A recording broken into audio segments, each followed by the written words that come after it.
Hi అండి, అందరూ నమస్కారం. నేను మీ Venugopal Reddy from Josh innovations private limited, Josh institute of foreign languages, Edunine career guidance సంయుక్తంగా విద్యార్థుల కోసమైనటువంటి వందలాది వీడియోస్ మనం చేస్తూ ఉన్నాం. ఈ వీడియోలో 2026 జేఈ మెయిన్స్ రిజల్ట్స్ వచ్చేసినాయి అనేది వీడియో టైటిల్. సార్ మీకు పైత్యం ఎక్కువైంది, మీ దిమాగ్ ఖరాబ్ అయింది, 2026 సంవత్సరమే రాలేదు, ఇంకా 26 జేఈ రిజల్ట్స్ ఎట్లా వస్తాయి సార్ మీకు అంటే, నేను ఈ సీక్రెట్ ఫార్ములా నేను మీకోసం చెప్తున్నా. ఇది ప్లస్ ఆర్ మైనస్ ఒక 50,000 అటు ఇటుగా మీ ర్యాంక్ తెలిసిపోతుంది. ఈ సీక్రెట్ ఫార్ములాను ఉపయోగించి మీరు డెసిషన్ తొందరగా తీసుకోవడం వల్ల 2 నుంచి 3 లక్షల రూపాయలు మీకు సేవ్ అయిపోతుంది. ఈ డెసిషన్ ఏంటి, అసలు ఈ ఫార్ములా ఏంది, 2026 జనవరిలో జరగబోయేటువంటి జేఈ మెయిన్స్ యొక్క రిజల్ట్ ఈ ఫార్ములాను ఉపయోగించి ఉజ్జాయింపుగా లేకపోతే ప్రపోర్షనేట్గా మనం తెలుసుకునేటువంటి అవకాశం ఉంటుంది. ఎట్లా తెలుసుకోవచ్చు అనేది మ్యాథమెటిక్స్ 10వ తరగతి దాకా చదువుకున్నటువంటి ఏ పేరెంట్కైనా నేను చెప్పే లెక్క నోట్ లెక్క సింపుల్గా అర్థమైపోద్ది. ఒకసారి చూడండి. ఇప్పుడు సపోజు మీ పిల్లవాడిని ఏం అడగాలంటే, మీరు మీ వాళ్ళు ఏ చైతన్యనో నారాయణలో చదువుతున్నారు అనుకుందాం, నారాయణో చైతన్య చదువుతున్నారు. సో ఫస్ట్ ఆఫ్ ఆల్, అరే అబ్బాయి మీ క్లాస్లో ఎంతమంది స్ట్రెంత్ ఉన్నారు అని అడగండి. సపోజ్ నా క్లాస్లో ఒక 140 మంది స్ట్రెంత్ ఉన్నారు అని చెప్పిండి అనుకుందాం. ఈ 140 అనేది నేను కావాలనే చేసిన నెంబర్ అండి. 140 మంది ఉన్నారనుకుందాం ఫర్ ఎగ్జాంపుల్. అరే అందులో నీ ర్యాంక్ ఎంత అంటే, ఈ 140 మందికి ఎగ్జామ్ పెట్టినప్పుడు నువ్వు ఎన్నో పొజిషన్లో వస్తున్నావు అబ్బాయి అని అడగండి. నేను వచ్చేసి 10లో వస్తున్నాను, లేకపోతే నా ర్యాంక్ వచ్చేసి 14 మెంబర్స్ లోపలే ఉంది, అంటే నా టాప్ 14లో నేను వచ్చేస్తున్నాను నాన్న. ఓకే, అంటే 140 మందికి ఎగ్జామ్ కండక్ట్ చేస్తే మీ వాడు 14 టాప్ 15లోనో టాప్ 14లోనో ఉన్నాడు అనుకోండి. అంటే 10% ఆఫ్ ది ఎగ్జామ్ కండక్ట్ చేసినటువంటి నెంబర్స్లో ఉన్నట్లు లెక్క. 140లో 10% 14 కదండి. సో ఇటువంటిప్పుడు ఈ చిన్న క్యాలిక్యులేషన్ పెట్టుకొని మీరు జేఈ మెయిన్స్ ర్యాంక్ని క్యాలిక్యులేట్ చేసుకోవచ్చు. మన జేఈ మెయిన్స్ ఎంతమంది రాస్తారు, 14 లక్షల మంది రాస్తారు. సో 14 లక్షల మందిలో 10% ఎంత, 1,40,000. సో అంటే మీ బాబు యొక్క జేఈ ర్యాంకు 1,40,000లో వచ్చేస్తుంది. ఇది మీ అబ్బాయి జేఈ మెయిన్స్ ర్యాంకు. సరే అంత ఖచ్చితంగా ఉంటుందా, దేశం అంతా కూడా అట్లే ఉంటారంటే, మనం అంతా హ్యూమన్ బీయింగ్స్ కాబట్టి సేమ్ ఎఫర్ట్స్ ఉంటాయి. 140 మందిలో 10%లో ఉన్నప్పుడు మీకు 14 లక్షల మందిలో 1,40,000 వస్తుంది. సార్ ఖచ్చితంగా 140 కాకుండా మా వాళ్ళ క్లాసులో 60 మందే ఉంటే మేము ఎట్లా క్యాలిక్యులేట్ చేసుకోవాలనుకున్నట్లయితే, నేను చిన్న పిట్ట ఫార్ములా, ఇదేం పెద్ద కష్టమైన ఫార్ములా కాదు. 60 మంది మీ క్లాస్లో ఉన్నారండి, మీ బాబు వచ్చేసి టాప్ 5లో ఉన్నాడు. ఓకే, 60 మంది ఉన్నటువంటి సెక్షన్లో మీ బాబు టాప్ 5లో ఉన్నాడు. అటువంటప్పుడు 14 లక్షల మందిలో మీ వాడు ఎంతలో ఉంటాడంటే, మనం ఎట్లా చేయాలంటే 14 lakhsలో ఎంత ఉంటాడు. ఓకే, 14 లక్షలు ఇంటూ 5 డివైడెడ్ బై 60, 1,16,000. ఓకే, 14 లక్షల్లో ఇంటూ ఎంతమంది ఆ క్లాసులో ఉన్నారనేటువంటి నెంబర్ వేసుకొని divided by class strength. So దీనికి ఫార్ములా మీకు అర్థమైపోయింది కదా. సో దీని ఫార్ములా రూపంలో నేను మీకు చెప్తాను. So number of students appearing for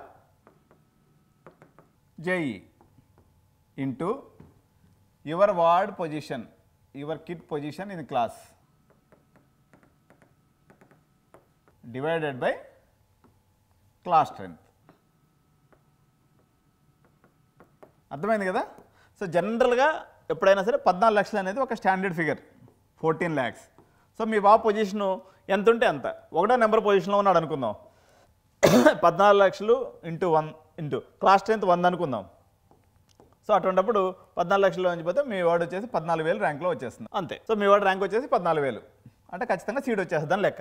అంటే 100 మందిలో మీ వాడు 1వ వార్డుగా ఉంటే సీట్ వస్తుంది, 2వ వార్డుగా ఉంటే ఎంత వస్తుంది, 24,000 ర్యాంక్ వస్తుంది, 3వ వార్డుగా ఉంటే 52,000. అంటే 100 మంది స్ట్రెంత్ ఉన్న క్లాస్లో మీ వాడు టాప్ 3లో కానీ టాప్ 4లో కానీ ఉంటే డెఫినెట్గా సీట్ వస్తుందని, మిగిలిన వాళ్ళకి రాదని అర్థం.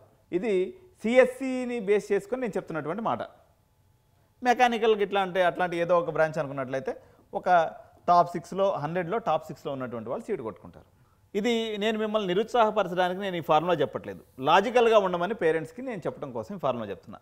అర్థమైంది కదా. మీరు కంపల్సరీగా రేపు అందరూ మీ పిల్లలకు కాల్ చేసినప్పుడు 2 విషయాలు కనుక్కోండి. ఎందుకని ఏం అడగొద్దు, అరే నీ క్లాస్లో ఎంతమంది ఉన్నారు, ఓకే, కొంతమందికి క్లాస్ 10th కాకుండా కాలేజ్ 10th మొత్తం కూడా తెలుస్తుంది. సపోజు ఇప్పుడు నా శ్రీ చైతన్య మాదాపూర్ క్యాంపస్లో ఒక 1500 మెంబర్స్ ఉన్నారనుకుందాం. సో అప్పుడు క్లాస్ 10th 1500గా వేసుకోండి. ఈ 1500లో మీ బాబు 50లో ఉన్నాడు అనుకుందాం, లేకపోతే 25లో ఉన్నాడు అనుకుందాం. అది క్యాలిక్యులేషన్ వేసుకోండి, ఇంటూ 14 lakhs కొట్టేసి డివైడ్ చేస్తే మీకు లెక్క అనేది బరాబర్ వచ్చేస్తుంది. సపోజు మీ ర్యాంకు ఇందులో 1,50,000 దాటిపోతుంది అనుకుందాం. అంటే మీరు ఈ రకంగా క్యాలిక్యులేట్ చేసిన తర్వాత వచ్చినటువంటి ర్యాంక్ ఏదైతే ఉందో 1,50,000 దాటింది అనుకుందాం. మీరిక నోటితో జేఈ అనే పేరు పలకొద్దు.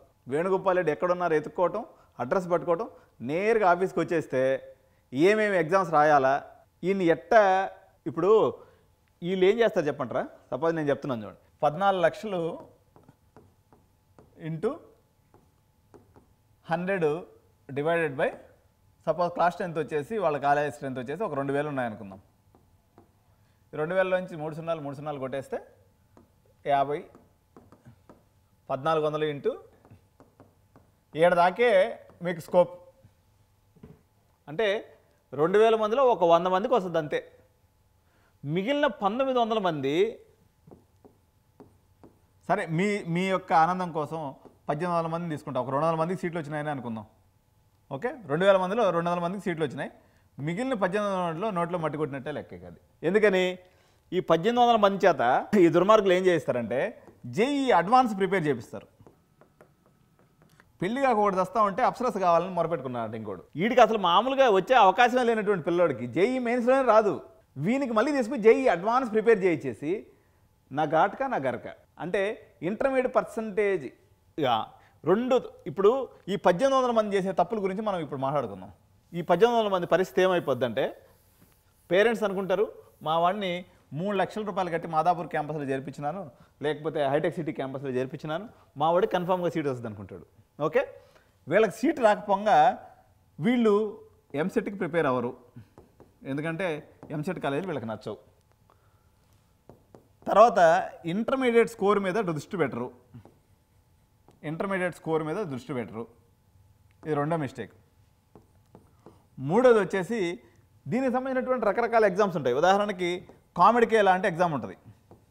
కామెడీకే ఇప్పుడు ఎంతసేపటికి మీరు Narayana, Sri Chaitanya, Allen, Bansal, so called Alphores whatever ఏ కాలేజీలైనా తీసుకోండి, వీళ్ళందరూ ఏం చేస్తున్నారు? విఐటి ఎగ్జామ్కి రాపిస్తారు.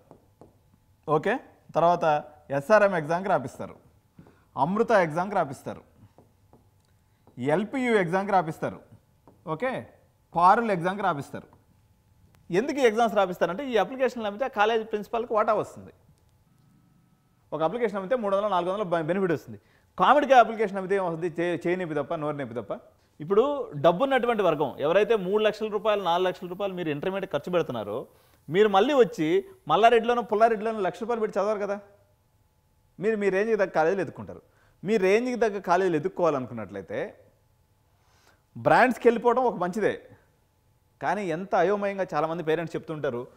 విఐటి, అదేవిధంగా ఎస్ఆర్ఎం, అమృత కాలేజెస్, మణిపాల్,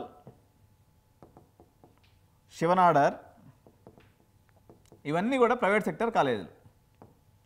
ఆనాన్ యావరేజ్గా 30 లక్షల రూపాయలు బడ్జెట్ కాలేజీలు.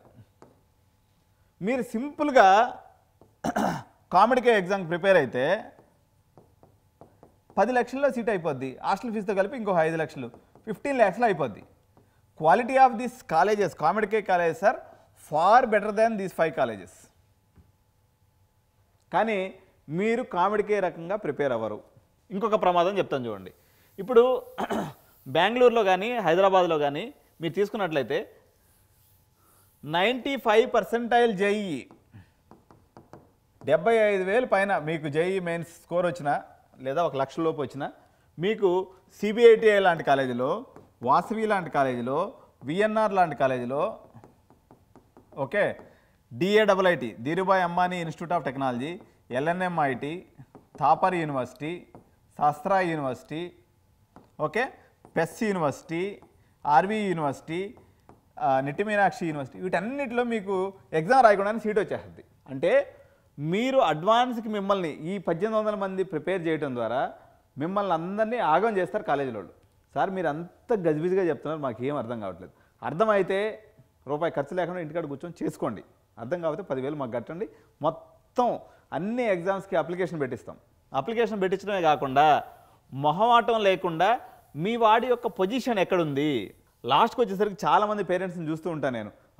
ఇంకొక ట్రాప్ ఉంటుంది అనమాట. ప్రతివాడు ఏం చేస్తాడంటే, వీళ్ళు చెప్తాను చూడండి, ఇది పెద్ద డ్రామా నడుస్తుంది.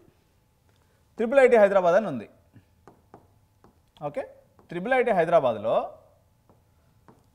ఇంటర్మీడియట్ బేస్ మీద దీంట్లో తీసుకుంటారని మనకు వాళ్ళ వెబ్సైట్లో ఉంటుంది. ఓకే, ఇది ఒక పెద్ద డ్రామా. ఉండేది 15 సీట్లు. 100% వచ్చిన వాళ్ళు 3,000 మంది ఉంటారు తెలంగాణ ఆంధ్రప్రదేశ్లో కలిపి. ఎందుకు వస్తాయి మీకు సీటు? లాజిక్ లేకుండా ప్రతి ఒక్కడు పోయి 3,000 రూపాయలు పెట్టి అప్లికేషన్ వేస్తూ ఉంటారు. ఇట్లాంటి పిచ్చి పనులు చేయడానికి చాలా కనిపిస్తాయి మనకి. ఎందుకంటే మన ఈగోని సాటిస్ఫై చేయడానికి, మనల్ని టెంపరీగా హ్యాపీనెస్లో పెట్టడానికి. బట్ ఫ్యాక్ట్ ఏంటి?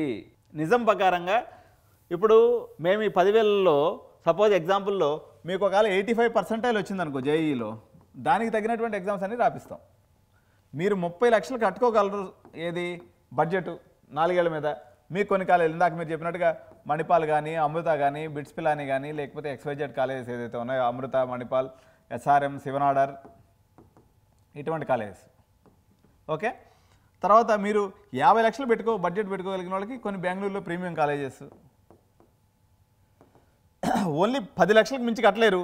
అటువంటి వాళ్ళకి ఏం చేయాలా? మీకు SRM, విట్టు అవన్నీ రాయించి ఏం ఉపయోగం అండి? 10 లక్షలకు మించి ఫీజు కట్టుకోలేనటువంటి పిల్లల చేత SRM, విట్టు, శివనాడర్ రాపించడం ఎంత అన్యాయం? సింపుల్గా వీళ్ళు ఏం చేయాలి? కామెడీగా రాసుకోవాలి, తర్వాత ఎంసెట్ రాసుకోవాలి, TS ఎంసెట్ లేదా AP ఎంసెట్ రాసుకోవాలి, చదువుకోవాలి. సో ఈ రకంగా ఒక ప్రాపర్ గైడెన్స్, అంటే JEE మెయిన్స్ రిజల్ట్స్ అనేవి మీకు ఆల్రెడీ మా దగ్గరికి వచ్చినా, లేకపోతే ఈ వీడియోని పూర్తిగా 1-2 సార్లు విన్నా మీ రిజల్ట్ మీ చేతికి వచ్చేసినట్టే. ఎగ్జామ్ రాసి ఫిబ్రవరి 16వ తారీఖు దాకా టెన్షన్ పడి రిజల్ట్స్ తెలుసుకోవాల్సిన అవసరం లేదు. It is as simple mathematics. మీరు ఇంత కష్టపడి ఆల్జీబ్రా, లీనియర్ ఈక్వేషన్స్, సెట్స్ ఏదేదో చదువుతుంటారు కదా, ఈ చిన్న క్యాలిక్యులేషన్ తెలుసుకోండి. Number of students appearing for JEE mains into your position in the class divided by number of students in the class equal to your rank.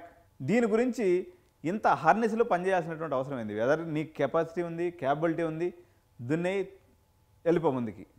నీకు ఇబ్బంది ఉంది, నీ IQ లెవెల్స్ దానికి సపోర్ట్ చేయట్లేదు, నువ్వు కష్టపడేటువంటి విధానం అనుకో, లేకపోతే భగవంతుడు నీకు ఇచ్చినటువంటి సపోర్ట్ అంతకుమించి లేదనుకున్నప్పుడు నీకు ఎంతవరకు అయితే చేయగలవో అందులో కాళ్ళు ముడుచుకొని హ్యాపీగా ముందుకు వెళ్ళిపోవటం. దాని తర్వాత నెక్స్ట్ ఇంకా జీవితంలో ఉన్న స్థానానికి వెళ్ళడానికి ఆ ప్రయత్నాన్ని రోజుకు రోజుకి మెరుగుపరుచుకుంటూ ముందుకెళ్ళడం అనేది జీవితం యొక్క సారాంశం. తల్లిదండ్రులారా, ఈ విషయాన్ని మీరు ధృవపరచుకొని ఈ వీడియోని వీలైనంత ఎక్కువ మంది మీ స్నేహితులకి, బంధువులకి, అదేవిధంగా ఎవరైతే intermediate first year, second year చదువుతున్నారో వాళ్ళ తల్లిదండ్రులను చేరవేసినట్లయితే మీ ఎమోషన్స్ కోసం IIT అనేది మా ఎమోషన్. ఇప్పుడు నాకు కూడా ప్రైమ్ మినిస్టర్ కావడం అనేది ఎమోషను. నేను కూడా టీఎంనా, మా మోడీ గారు కూడా టీఎంనాడు, నేను మోడీని అయిపోతానండి. ఆలోచన వేరే, ఆచరణ వేరే. భగవంతుడు మనకి ఏదైతే రాసి పెట్టుంటాడో అది జరుగుతుంది. కానీ ప్రాక్టికల్ లైన్లో ఆలోచించండి. ఈ రోజు ఉన్న పొజిషన్ మీద రేపటికి మెరుగుపరుచుకోవడానికి ప్రయత్నం చేయండి తప్ప ఆకాశానికి గాలం వేసి ప్రతి ఒక్కరు ఎవరెస్ట్ అందుకోవాలి, ప్రతి ఒక్కరు ఐశ్వర్యాన్ని పెళ్లి చేసుకోవాలంటే వాళ్ళు బ్రహ్మచారిగా మిగిలిపోతారనే విషయాన్ని గుర్తుంచుకోవాలి. Thank you so much. జై హింద్.